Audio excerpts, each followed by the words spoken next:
বন্ধুরা আমার, আজকে এক জায়গার মাইদে একটি বাড়িতে আসলাম। আইসা দেখি ওই বাড়ির মাইদে জঙ্গল আর জঙ্গল, কোনো বাড়ি ঘর নাই, মানুষ নাই, কিন্তু বাড়ি আছে, বাড়ির মালিক নাই।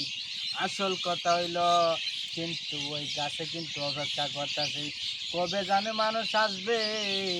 আসার পরে মানুষের বাতাসগুলা খাইবে, আমরা যে নিঃশ্বাসগুলা দিতেছি ওই গাছে মনে পায় অনেক খুশি হইতেছি। কারণ এখানে তো মানুষ বসবাস করে না, সাপ জঙ্গল বাস করে। ওই বাড়িতে এমন একটা নিরিবিলি জায়গা, ক্যামেরাম্যান ভাই তুমি ঘুরায় ঘুরায় দেখাও। তুই বাস করতে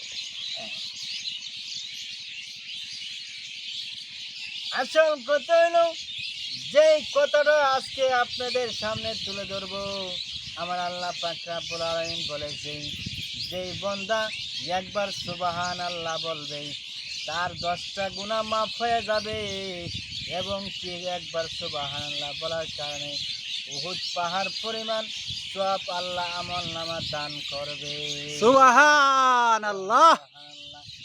আসল গভীর মনোযোগ, বেশি আলোচনা লম্বা করব না, কারণ আমি তো এমন সুন্দর করে গুছায় বলতে পারি না। যদি ভিডিওটা আপনাদের সামনে পৌঁছে যায়, যদি ভালো লাগে, আমার কথাবার্তা যদি ভালো লাগে, অবশ্যই ভিডিওটা শেয়ার করে দিবেন।